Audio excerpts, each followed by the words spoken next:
Hey guys! I hope that you guys are doing amazing wherever you are in the world. My name is Shikha and I welcome you to my channel. As always, I'm so grateful that you guys are here, subscribing, commenting, and on my channel in general. I really appreciate the support. In this video, I want to speak to you guys about openness and surrender and trust. Three words that I've been really trying to emulate in my personality, in my life in general, as I get older and I get maybe a little bit wiser, perhaps a little bit wiser. And one of the things as an INFJ that I noticed about myself that I really disliked about myself is that judgmental, that critical self of myself, right?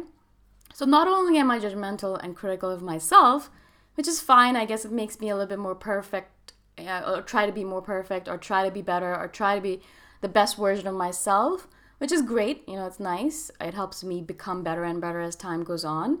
But I don't like being critical or judgmental or, in general, just negative about people that I meet. Because we really, as an individual, even though we have introverted intuition, even though I know a lot about people when I meet them, even though I can make a judgment about who they are and what they would like or how they would speak or how they would think, I would like to imagine, I'd like to believe, I'd like to ascertain that idea before being like, all right, this is exactly who they are.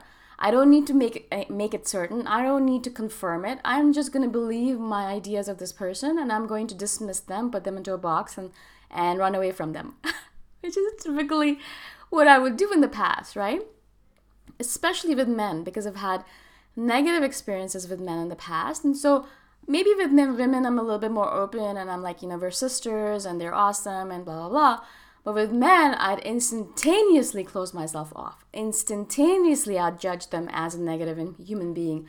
Instantaneously, I would put them into a box that I'm never going to get along with them. They're horrible. They're men are terrible.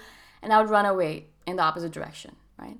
And I'm really trying now to believe in the opposite. Believe in the individual a little bit more before I judge them, put them into a box, and run away. It's a step back. It's a momentary step back. And it is so valuable that I really wanted to share it with you guys because I know a lot of you guys suffer from the same kind of judgmental, critical tendencies. And this is just, I think, our learned behavior, right? We've learned it over our lifetime because we've been hurt so much as INFJs, as individuals in general. We've dealt with so much negativity and so much judgment from other people that we've kind of counteracted that with our own judgment and criticism. Right? So it's fine. This is a learned behavior, but it's just a learned behavior. It doesn't mean that this needs to be you for the rest of eternity, for the rest of your life. It does not mean that at all. And it's very possible for you as an individual, as an INFJ, to change this behavior. I'm not necessarily saying don't use your introverted intuition at all. I'm not saying that don't believe in what your intuition tells you.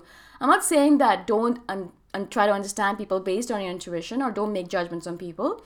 But also, in addition to all of that, in addition to making a judgment, in addition to thinking or knowing about a person based on what they are or based on your intuition, in addition to that, I would recommend that you take a step back and be like, all right, yeah, cool. So this is what I think this person's like. I think they're this, okay? Cool. How about we have a conversation with this person, we have a chat, we learn a little bit more about this person and confirm or negate what we thought this person was like. Right? And so a lot of times, perhaps, yes, your stuff will be confirmed. Yeah, and you're going to meet people and you're like, oh, wow, this is what I thought about them. They're an egotistical bastard. I shouldn't have said that word. Sorry. And bleep. And they actually turn out to be that. Right? Cool. Great. My intuition was right. Awesome. Perfect. But a lot of times, and I'm noticing this more and more so as time goes on, the more I try to take that step back and be like, all right, cool, I don't know who this person is. I realize that they show parts of themselves to me that perhaps I would never have found out because I would never have been open before. But also, I start feeling more sympathy or empathy for who they actually are as well. So I realized that, yeah, perhaps he's an egotistical bleep, but I realized that, there's something within him, deep within him, perhaps trauma from the fact that his alcoholic father beat him up, or trauma from the fact that his mother left him when he was really young, or whatever it might be, there is something that caused them to become this way. And yes, it doesn't mean that it's a good thing, and doesn't mean that, yes, that I'm going to be friends with this individual, but I can look at them with a little bit more empathy, a little bit more sympathy, and be like, yeah, you are a being who's going through some hurt and pain, and I wish I could help you. Perhaps I can, perhaps I can't, but I understand why you are the way you are.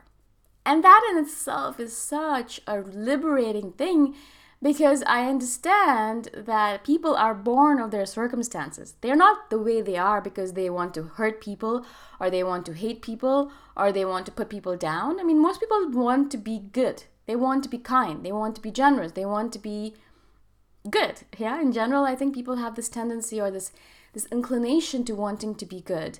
But as an individual, with our life experiences, with our traumas, with our accumulated tendencies, we turn into something else, right? We start doing stupid things. We start hurting people around us. We start beating people up, or start having homophobic tendencies, or being racist or sexist, or being abusive, things like that, right? And it's not like we're like, all right, yeah, I think this life, I'm going to spend all of my time being abusive towards all the women in my life, right? Because I think that's a great idea. No, not really. I don't think this person actually decided that. When they were a child, when you look at children, even if they're boys or girls, you don't look at them thinking, yeah, he's going to grow up to be an abusive person. Or you don't look at them because they're pure at that time. You know, they didn't have any of those tendencies. You learn these tendencies. And so as you take this step back as an individual, even as a judgmental, critical person, you can perhaps see a little bit more of this individual, and see a little bit more empathy, and have a little bit more sympathy for this person. Not that, I'm not saying that let them abuse you. I am not saying that at all. And if they are narcissistic, and if they are abusive, step away from them, have your boundaries, walk away. They're not allowed to do that to you. But I'm also saying that understand that they're not abusive because it's something that they're like, yeah, checking off my list, I want to be abusive this lifetime. It happened because they learned it, because perhaps his father beat up his mother all the time, and he was like, yeah, that's the only way to live my life.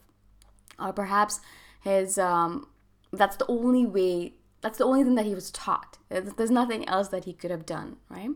So there's some things where you can be like, you can step back and say, all right, cool. Yeah, this person's not the nicest or the kindest, and I don't think I'd be friends with this person, but I see where they're coming from. I understand why they are the way they are, and I empathize with them. And I'm sending my love to them, and I'm sending them gratitude and love and positivity and hope, and hopefully sometime in the future they can fix this and become the best version of themselves as much as possible. Not right now, perhaps. They're still dealing with their shit right now, but perhaps in the future. I might not be there at that time, but in this moment in time, I can send them love. I can send them gratitude. I can send them positive energy. And that's all I can do right now. I'm not going to hang out with them. I'm not going to bring the abuse upon myself. I'm not going to become their savior. I'm not going to try and save them. I'm not going to be like, all right, yeah, they're crazy and really terrible and they hurt me all the time. But come on, their childhood was terrible. No, that's not what I'm saying. You understand them, but you still walk away from them.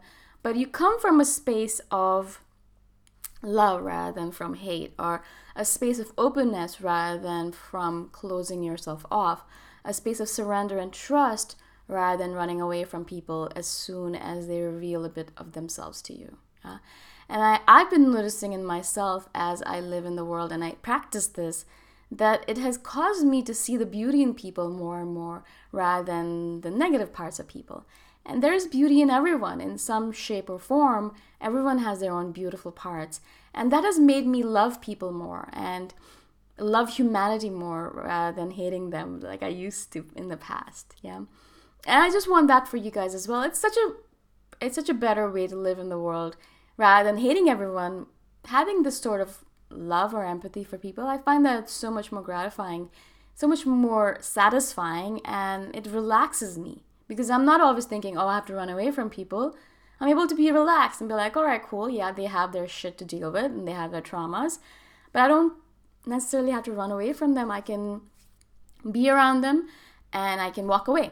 Just walk away. Just walk away with intention and consciousness rather than running away unconsciously. All right. I hope this makes sense to you guys. It's a little bit of an abstract topic, and I sometimes wonder if I'm doing a good job explaining myself. If you guys have any questions about this topic or any other topics that I've spoken about, please message me by emailing me. My email address is in the description below. or you can just message me in the comments below and I will reply back to you. Okay, I read every comment. Again, if you guys want to support me, if you like my stuff, if you like me, or if you think that I'm doing a good job, then you can support me by going to Patreon or Ko-fi, K-O-F-I, and supporting me there. All of those links, again, are in the description below, or they're pinned to the comment. I usually take a little bit of time to do that, but usually every video has a pinned comment with the Patreon link and the Ko-fi link, so you can support me as well. Again, thank you for watching, and I'll see you guys next time. Bye!